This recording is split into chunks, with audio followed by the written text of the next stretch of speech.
Welcome to the DevReady podcast, where we're helping non-techs build better tech. Today, we're fortunate enough to be joined by Stuart Thornton. Stuart we met, he was giving a bit of advice in a startup that we're involved with over in, it was in Thailand actually, in an offsite. So that was late last year, but really got to know Stuart, had a good conversation with him, learned a bit about his journey and his background. Stuart was a co-founder at hoolah, which is a buy now, pay later ecosystem, and Asia's leading in that space. They exited in 2021 to shop back and had a good success from exiting the business, and that was only a 3 to 4 year journey, which is quite a quick in and out sort of process, Stuart. And then seen as a tech advisor in the space and as a business tech advisory, helping out different startups in the space. And Stuart probably hasn't taken much time off, has gone straight into Heroes, which is a new venture. And I'm sure we'll hear a little bit about today around, fascinating around, I think Web 3.0 sort of space, how fans may be able to sort of engage more with athletes and even benefit from how athletes go from maybe early stage right through to the topper end of their career. Stuart, thank you for joining us and welcome to the DevReady podcast. Absolute pleasure. It's good to be here. Thank you very much for the invite as well. You're welcome. Not a problem. Happy to see you again. Yes. Slightly different surroundings than Thailand. Correct. Yeah, a little bit cooler. Maybe for us. I don't know about Stuart. It's still quite warm here, unfortunately. Yes. So tell us a bit about your background. Obviously, you haven't been involved in your own businesses in the past. You've had a bit of an extensive corporate career. Tell us a bit about your background and what sort of led to jumping into something like a hoolah to begin with. Yeah, absolutely. So from the UK originally, you can probably tell that. Worked predominantly at the very beginning in the telecom space, which was, I guess, sort of still technology. At least it was back then. Incredible experience actually, really, when telecoms was starting to grow and create value rather than just be sort of pipes in the ground, so to speak. Especially at the onset of the internet boom at the end of the 90s, beginning of 2000, which is really when I sort of started my career. Which these sort of bright lights of technology and all the great things that were happening, sort of certainly was attractive to me. And then just basically built a career, in that industry, working throughout Europe, and then was very fortunate to get the opportunity to travel to Australia. I had a rucksack on my back for a few months, and that turned into a permanent, opportunity to stay there, much to my sort of family's distaste, being on the other sort of side of the world. But I've always had that sort of far away, isn't it, from the UK? Exactly, yeah. Definitely. I've always had a bit of that adventurer, sort of spirit perhaps, and that's, I think, what sort of took me down there. And settled for a bit, and that adventurous spirit then sort of kicked back in a few years later, which took me to sort of Singapore, mostly with work, to do that. And again, in sort of telecom space, I was very fortunate to have an opportunity to then move into payments, which sounded quite boring at the time, but all of a sudden it became fintech, and that was another sort of growth technology space, again, right at the sort of forefront of a lot of that, which was incredibly exciting. And then, as you sort of alluded to, my first step into sort of startup world, and which was an incredible experience, which I'm sort of sure we can talk about. And I think it's, to answer very, very briefly, the question around what took me into there, I think it was something that I always wanted to do. And it was really just trying to find the first scalable opportunity that perhaps was worth the sacrifice, because it is a massive sacrifice to go do anything like that. And that was where it took me. And of course, the subject which, you introduced at the beginning around what we were doing was sort of, buy now, pay later. Again, it was another one of those big growth curve, opportunities around, with companies perhaps, like Klarna in Europe and Afterpay, see down in Australia, really, hitting the sort of some home runs and really creating significant outcomes for merchants and consumers alike. It was really looking at Asia and sort of seeing this amazing part of the world with so many people and so many social shifts and changes, that really it was really the realization that this is a great opportunity to go and take advantage of, really, and build something amazing. And that's really where it all sort of started. With saying that I was the first one that was worth taking the risk, I'm sure there was other ones that had come to the forefront before that. What sort of was like your criteria to say, yep, okay, this is the one that I'm judging and it's going to be scalable? That's a really good question. I have a folder on my computer with all these terrible ideas, or at least some of them were terrible, or at least ideas perhaps that other people had already taken advantage of. And it was in a multitude of different areas. It really around, I think, sort of seeing a problem that could be solved, and really that's the sort of the core of sales. It's the cornerstone of startup. You have to go and have something that's worth solving, and then the next step to that is the problem big enough? Is it really a problem, or is it just a kind of a nice to have that you could feature-based perhaps a new solution, or as opposed to actually building a business around it? And then really the next step around that was that how sizable could it get? If you're really going to sacrifice something, there's ultimately something that you want to get some sort of return. And some of them were, I think, this is quite sad to admit this, but it was like an app for filling up petrol, for example, finding the cheapest, best place. But in reality, how much of a problem is it solving, and how scalable is it that you could actually create that? There are a couple of companies, I think, that have done that. So there are, yes, there's a few apps in Oz, I believe, but how monetizable is it? Yeah. Yes. And it was actually driven from a colleague that sort of, I remember him saying, oh yeah, no one's going to pay for petrol, using an app or something like that. And it was that sort of moment go, well, maybe they actually could do, maybe there is something there. But I think the sort of final point really was, how much do I know about that space? How passionate am I about that? The sort of the industry or the vertical that you'd be going into. And I think it's those three things that really determined, really whether it was worth doing it. And of course, buy now, pay later, it was payments. I knew about payments. It was Asia. It was a huge market. And, I think all of those sort of things really, led me to go and sort of kick that off and say, right, I could do this. Actually, it wasn't I could do this. It was actually culminated in a group of people doing it, because I realized that I wasn't the one that could actually do it by myself. It was really a combination of a whole, group of amazing people to do that. Yeah, it's rarely one person can start it, but it takes a team. Exactly.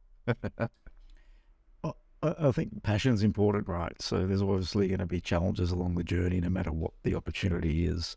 Looks like, feels like you need to be willing to sacrifice. And that's one of the key words that you said, and have upside. I think a lot of people might jump into a startup and a business just because they want to go and work for themselves. I see this quite often.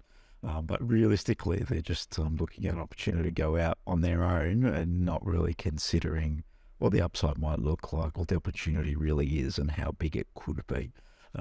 So I think it's a good takeaway for people to think about if they're going down this path. And I like the fact that you've got a folder of ideas held off, really, because, I think Anthony's been one of those too. Plenty of ideas over there. Yes. Yes. I don't know how many random calls you've got. I've got an idea. Yes. There's another hour and a half conversation. But it's those crazy conversations that actually sometimes leads to something. And I think, again, it's sort of alluding to the team thing. Someone's got to have the idea, and then it actually takes a couple of people to thrash that out. And everybody's a bit different. Problems. You're problem solvers, problem creators, problem. What's the word? Sort of people that create those ideas. So I think it's that's what makes it, beautiful experience as well. From that team perspective, what was your steps? How did you go about getting the right people around you? Coming from realities and non-technical background, right? So kind of build it yourself, have the concept, probably that business acumen, more sales, BD driven. Definitely. Yeah, so understood the market, maybe can easily have a conversation with a customer or potential customer. What would it look like to start establishing a team? Sure.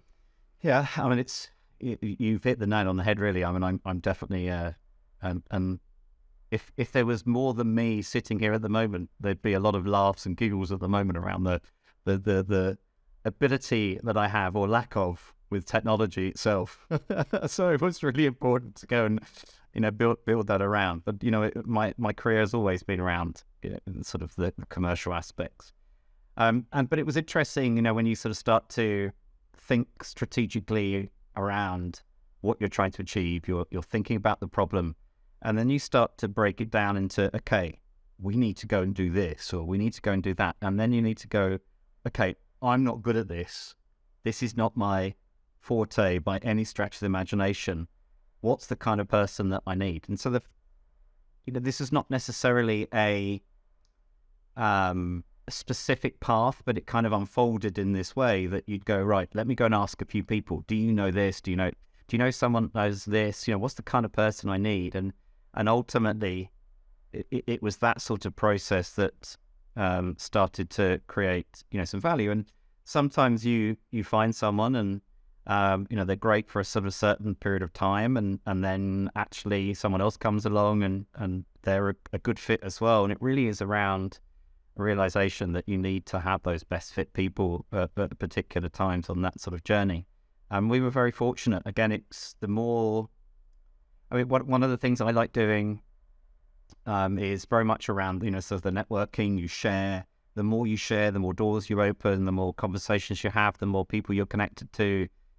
And then you start to connect through a mutual mission or vision, perhaps, of what you want to achieve. And all of a sudden, other doors open. And that's when I think you sometimes hopefully get the right people to come and join you on that journey. Because it's not necessarily, there are a whole multitude of different elements that come into play when bringing people together. It's not just, do you want to do a startup? It's, do you want to do this startup? And are you passionate about what we're trying to create? Are you at a stage in your life where you have the capacity to do, something like this, which is a massive determinant when actually sort of putting something like this together, because not everybody's in that sort of space. Not just in terms of life stage, but also, do they have the right mindset around actually building? As you sort of alluded to earlier, a lot of people want to build their own business, for example. It's because it kind of sounds sexy.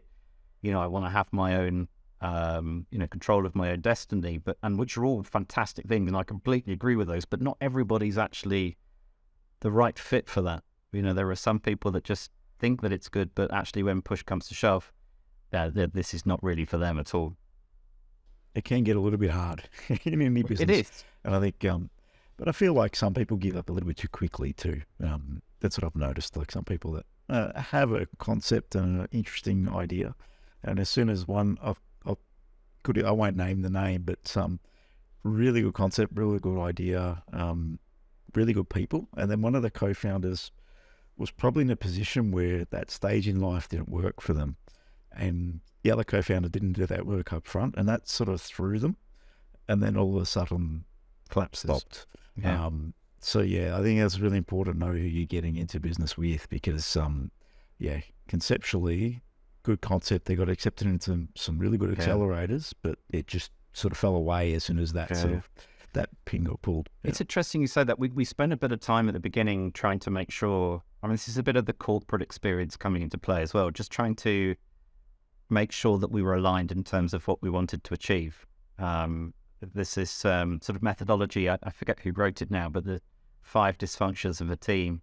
And we use that as a sort of a methodology and a format to bring everybody together really in terms of what we wanted to achieve. It wasn't a sort of a perfect path in that, but at least it gave us, even sort of 3, 4, 5 years later, we were still referencing that session because we had an understanding of each other and, what was important to us and how we worked, in sort of building a team. So that was, quite a fortuitous, outcome. One of the other things perhaps to sort of share as well is that, this time around, I've sort of broadened the team a little bit in terms of the people involved, within. Again, driven by the sort of vision and mission, I think, of what we want to achieve. But by virtue of that, you lessen the impact of people inevitably dropping out of the process. And so you don't have that problem around where you've put too many eggs in one basket. You've always got like a plan B, so to speak. And I think that's quite important too. And that's a bit of a learning perhaps for this time.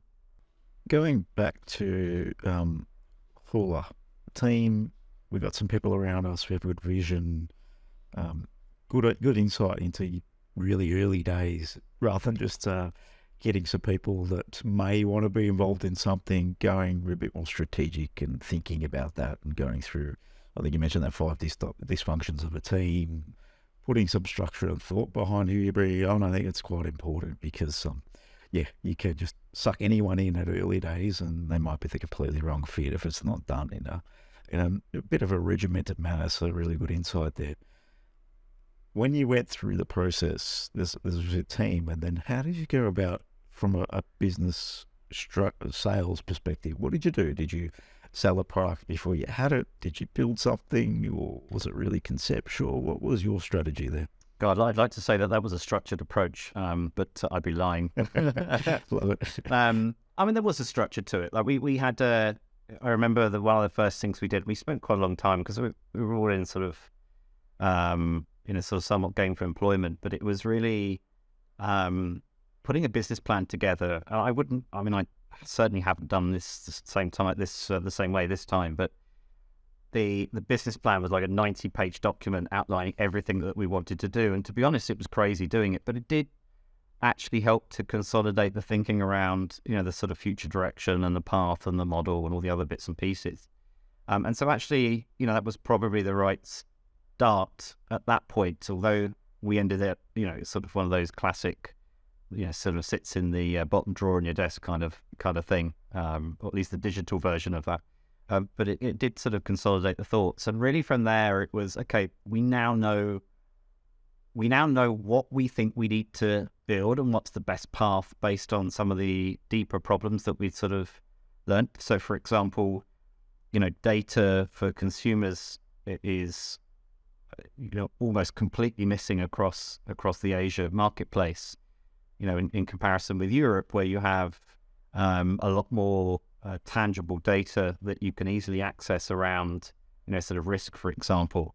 In Australia, actually, it's a very sort of similar situation where it's very difficult to get access, like to a sort of a credit bureau, for example. There's no specific consumer data that you have access to. So trying to build a technology stack around that was going to be important. So there you start to sort of narrow down the kind of things that you ultimately need to try and get your head around. And from there, it was really then, putting together, I guess, an MVP version of what we wanted.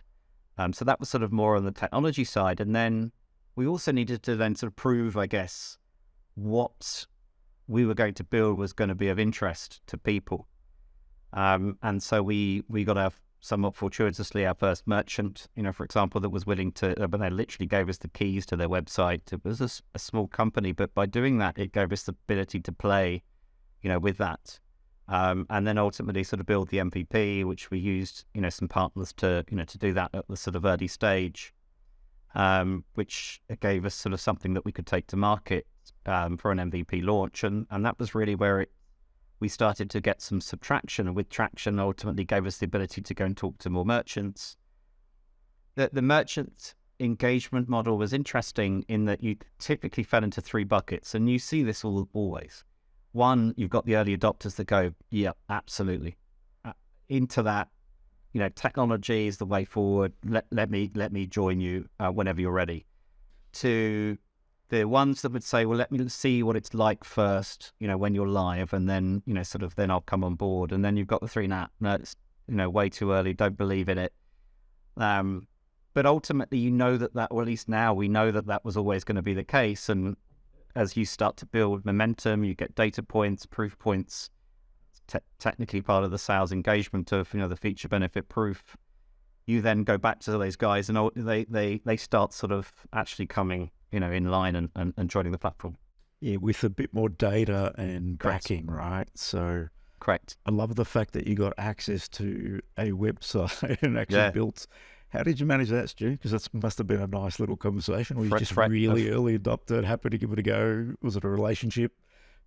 A mate of mine had a sort of tennis platform, did sort of lessons and tennis equipment, and it was a small sort of platform, but he was just sort of super keen because he sort of saw the value of it, and he was a friend, and I played a bit of tennis, which will probably lead us to the next, the next conversation as well. And that was where it sort of took us. And he was very fortuitous to have him on board. Of course, we helped him out a little bit on that front as well. And but it worked. That was the best thing. We actually had I remember sort of the first day that we launched the MVP.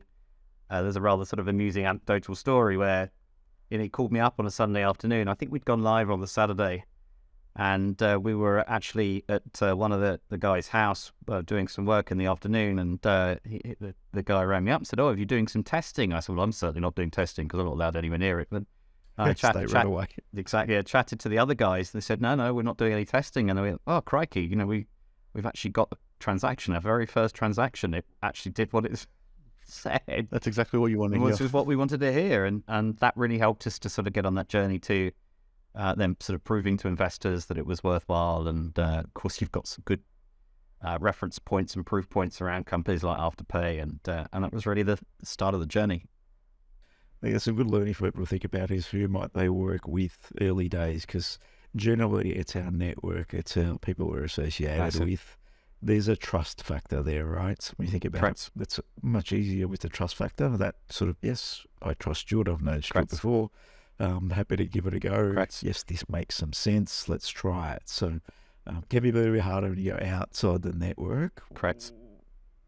Well, the steps about just building some traction and some case studies as how you started to venture outside the network. Absolutely. I mean, I think in reality, the value proposition sold itself anyway.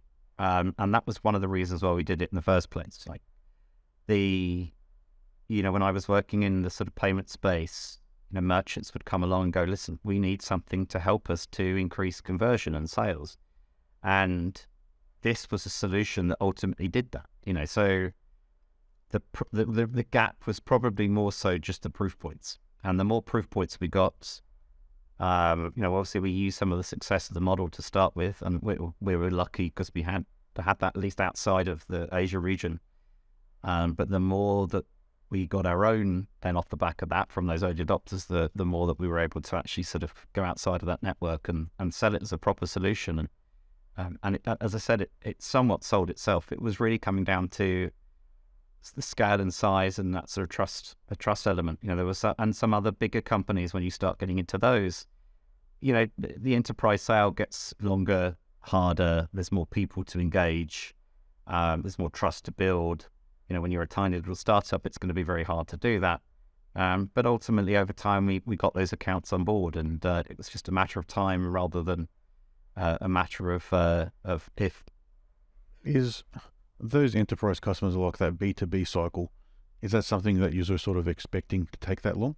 We've experienced part of it, but I know, like a lot of startups might not realize how long that cycle actually takes to complete. Yeah. I think, I have an experience of, small sales to massive global enterprise sales. So I have a good appreciation of the different sales cycles and what it takes and how to go and do that. And I think that was really helpful in understanding and structuring the sort of sales strategy, the value proposition, the management of understanding when revenue would sort of hit the business, the criticality of having a CRM, for example, and other sort of such systems to help you through that process. And that was one of the first things we actually invested in, was really a really good CRM system that would help us to create the foundations in the future of managing the business, but also for data. So I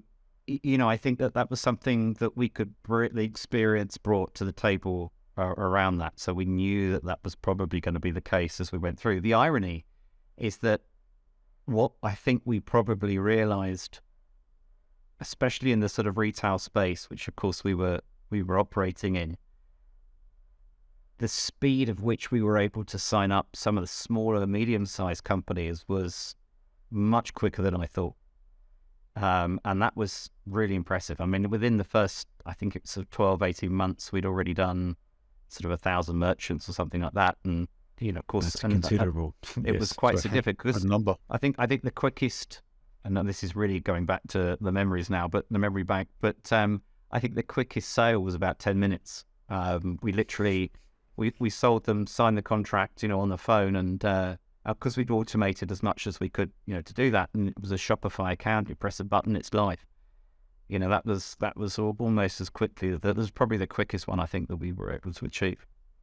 making that seamless integration. So having the Shopify plugin that they can just get off the store and Absolutely. sign in makes it easy. Massive. One of the first things we did again as well was getting realizing that sort of partner engagement, the integration partner engagement was absolutely critical for us to going and making this work. So I remember having late night calls to Canada to try and prove them that we were a really valuable potential partner for them, because all of it was done out of Canada at the time. That was pretty cool. 10 minutes. That's some sort of record. Turn it on and off you go. Yeah. So in that business for 3-4 years, give or take, eventually exited. Was that the plan, or did it sort of just happen that way? Yeah, I think it was. I think it was the plan, ultimately, of what we wanted to achieve. Although you don't ever really, I think, truly think around what the future's going to look like. You're so embedded in the today. You have a view of the future, but you never know what that outcome is going to look like. I mean, there's a stereotypical startup journey, for example, that everybody reads about, but you don't really know what that's going to look like. Are we going to be a massive, global business and et cetera, or are we going to get bored, or what are we going to do? You have ideas and thoughts, but it's never sort of certain really till you get to that point. And so the timing, I think, ironically, was probably good for the business for a couple of reasons. One, I think the market started to shift a little bit, at least the sentiment to the space. I still absolutely believe in it. I think the technology is great. I think how it gets perceived there's a challenge around that, which there's a bit of a stigma in the buy now, pay later space, which I understand. But unfortunately, it's probably there are players that perhaps have not played by the rules that have sort of taken us there. And then really, I think it was also a realization that because we'd grown quickly, to really continue that sort of growth path, I think we realized that we needed a partner or partners to try and help us get there, because we had a big jump that we needed to try and take, and doing that by ourselves was going to take capital and some time, especially when we started to see some other companies, competition coming in, which is always a positive thing in my opinion, but with deeper pockets. And that was really, I think, where we sort of, I think we had a thought that this is probably maybe this is sort of a consideration for us at this stage, especially if we wanted to continue to try and drive our margin contribution to the business as well, which was sort of a key consideration. It's always an interesting one when the right time is, but no one really knows. But I think, it seems like it worked out not too bad for you guys in terms of the exit 2021, give or take. How many customers did you have at the time of exit? Any merchants using hoolah at that time? Oh God, that's a good question. I think it was over 3,000-4,000, something like that in totality.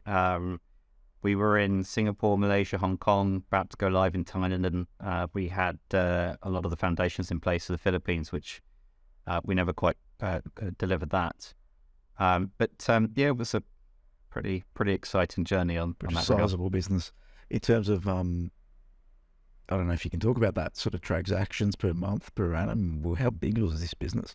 I mean, I think that's probably something we still need to sort of keep under the wraps. But that's fine. Yeah. It was a pretty significant sort of size, I think, at the time. When you look at the scale of obviously the merchants, the consumers, the number of markets we were in, we were growing easily 30 to 40% month on month. So you can get you can get a rough idea of what that was, what that might be. Brilliant. And to be involved in such a high scaling, growing startup, what did that feel like daily? Because not stressful, many people tiring, get there, yes. Was it just a race to keep up? Yeah. I think for me personally, I try and put this in the right words. I've always had quite a good work ethic. I'm either on or off, and so yes.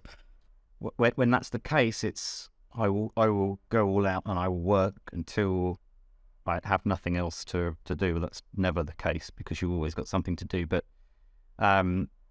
And so I think with that sort of environment, it was actually probably an environment I quite enjoyed because of that speed and the work ethic almost drove me anyway. You know, that I'm the kind of person, one, that gets bored very quickly, and two, that if I'm not busy, I'm not productive. There's something wrong. You know, someone's not calling or emailing, it's because I'm not doing something. And so, you know, from my perspective, that was always a big driver for me. Brilliant. So the whole experience was one of I thoroughly enjoyed. It was incredibly stressful at times. It was hard work. It was tiring. It was, you know, there was a whole lot of negative aspects. But the interesting thing, I think, when you do something like this is that, especially if you're a sort of a startup person, you kind of put all of that in a tiny little bucket, and it hides at the back of your head, and you forget it. And it's like a fish in a in a goldfish bowl. You just keep swimming around and forget about it. And which I think is an important skill in a mentality in startups anyway. But that was sort of my sort of lasting impression, perhaps, of the experience. It was great. I mean, I really thoroughly enjoyed it. It was one of the best things I've ever done. Very proud. Yeah, you would be proud of how that came together and the team. And how big did the team get to in the end? Is it small team, high scale, or did the team grow with it? We had about 130, 40 people, I think, to at the sort of high point, which was sort of pretty significant number of people, I think. Yeah, it adds to that stress level, right? So a lot to manage. Yes. It's really funny. I mean, a lot of people talk about this. You get to that point of how put this? The stress wasn't necessarily. Some people talk about stress of knowing that you're responsible for these people, and yes, there is an element to that. The bit that I stressed perhaps more so was that I really enjoyed and wanted that connection to as many people as possible. I hated the fact that I didn't know someone, for example, because I felt I was letting people down, not just those people, but also perhaps managers and people like that. So I really made an effort to make sure, it sounds so cliche, but accessible to as many people as possible. You know, I never believed in hierarchy or ego or anything like that at all. We were all, whilst we might have a hierarchy structure, because that was important, as far as I was concerned, it was as flat as the piece of paper it was drawn on. You know, it should never stop people talking. It's important to get to know your team, but when you get to 120, 130, it's a bit harder. Almost, it's almost impossible, right? So if you're speaking to one person a day, that's almost half a year before you get around. So it becomes a bit of a balancing act. Great effort. Awesome to understand a bit more about the insights into that. It's probably quite a bit of learning for people that are looking and on that scale sort of journey. Now, you're clearly a guy that doesn't like to sit around and do nothing. So exited that business for about a year, 2021, and then you went 10 months, 12 months later, you started Heroes. I know. So yes, like to be stupid. So when we met, I think it was called OnlyFans or Fans Only, or what was it called? It definitely wasn't called OnlyFans. No, My Fans. I'd have a lot of problems with that one. It was called, sorry, wrong one, but what was it called? The working title was Our Fans. Our Fans, yes. I don't know why I went there, but yes, that was in the back of my mind because there was a clash. That was one of the reasons why it's no longer called that as well. Yes, probably the reason, right? So that's when we met, and then you were looking to change the name. It's ended up at Heroes. Which I quite like. I think you've done well. There's sort of a good landing there.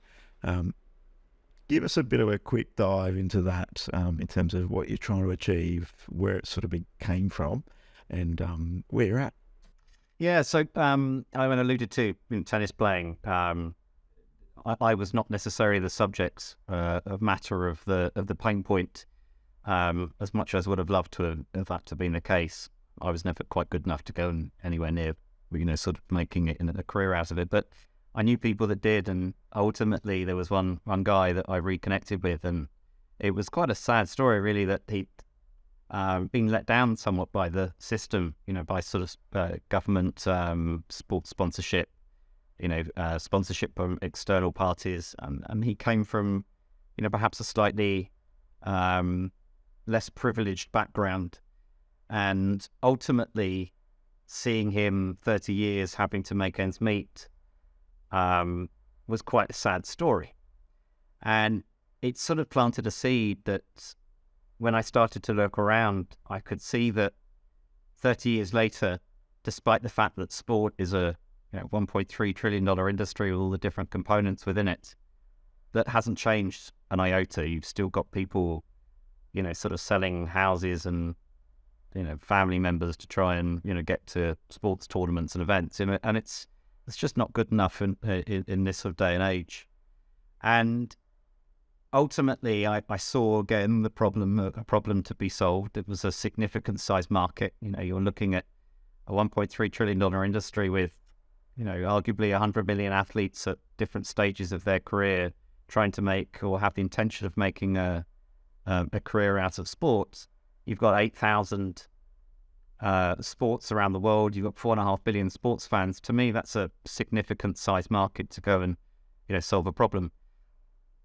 And then I think the interesting thing, the realization was that obviously athletes have a very unique position in society, and you'll excuse the sort of pun, but they are our real life heroes. They really do represent and are the epitome of human potential. We put these people on pedestals because of what they're able to achieve that we can't.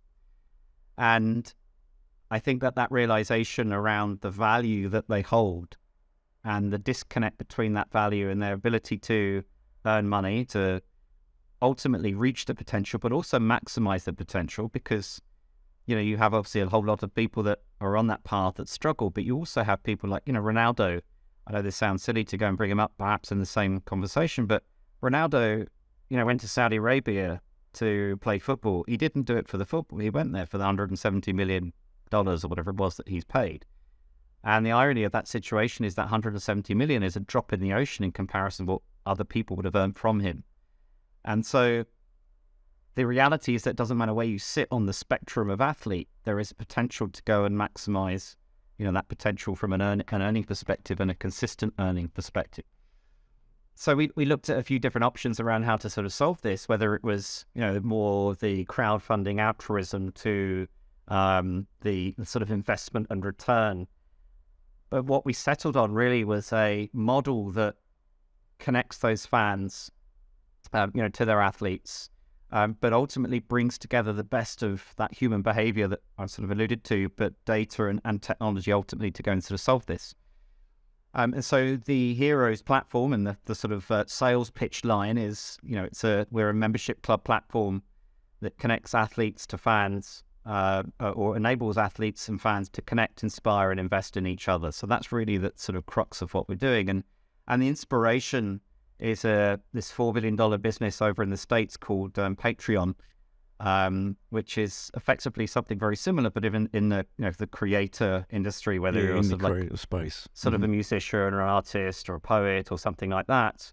We're really focusing and honing in on the sports vertical because of that value of the fandom, the emotion, the behavior that basically exists, and really taking the concept of earning, engagement, and rewards, which are the three sort of fundamental pillars, to a whole different sort of level by really focusing in at that sort of specific detail level of sport. So, for example, engagement in sport is I want to know what they're doing. I want to get closer. I want to be able to meet my hero, for example. Or in the reward sense, it could be things like collectibles, which may be worth money, or even getting access to some of the sponsorship money perhaps that they earn. And because I've helped them get to that point where they can earn it, I want a bit of a return. And that's basically what we're building, but in a real, very simple sort of structure and model, using subscription payments, for example, but using a little bit of cool technology to basically facilitate some of the engagement and rewards. You sort of alluded to the Web3, for example. We're using that technology, but we're not using the terminology. And I think that's a really critical, point. You can lose people. I think people that understand the space, especially the tech, can come along the journey, but the general public may get a little bit lost in it. Correct. And this would be abstracted. As soon as you start throwing around crypto or NFTs, you're just going to get them thinking, what sort of a quick money-making scam is this? 100%. And it doesn't matter. It's almost, you remember the old timeshare stuff? And they'd stick some Yep. fancy name against it. It's actually to me it's the same sort of thing. So you really need to be very careful, I think, around how the vernacular and terminology you use with the fans. And you also need to be careful. And I think this is a really, really important point, something I've learned. Technology is amazing, but you need to use it to actually solve something. You don't sell your business. Some value. Right. You don't sell your business as a technology company. And this actually, we sort of alluded to, when I was sort of, having my growing up stage in my first career, with the internet boom. Of course, you had all these internet companies, they were all growing and it was all about the internet. Nowadays, you don't see internet companies, you just see companies, delivering something. And I think we're going through that same cycle where with the sort of boom and the speculative boom, and then there's a little bit of bust. And now I think it's time to start using this technology to actually solve some problems. So for us, it's around distribution, it's around proof of ownership, it's around, putting a value against, potential something that's worth something that can easily be traded or consumed digitally, across the world, not having to sort of have an issue of time zone or currency or anything sort of, associated with that. And I think that's where Web3 can have a massive impact. Exciting, Stuart. When does it launch? Because I think you mentioned it's pretty intimate. Yeah, I'm just looking at my date and time. We're the 21st. So we have our sort of version 2 alpha launch tonight, where our developer guys will present back what they've had to sort of fix from the first and go through that. And then the beta launch, Touchwood, will start this Thursday. Brilliant. So if anyone wants to find out more about Heroes, where do they look? Well, you can find me on LinkedIn. You can heros.xyz is the website. It's sort of quite simple. The website as of today is the old one, so don't get too excited with that one. Well, you won't do because it's not possible. When this comes out, I'm sure it might be a little bit more spruced up. But Thursday, the website will be a bit more spruced up with a bit slightly different sort of branding and what have you. But we're excited about bringing all that together and making that sort of come alive. So very exciting.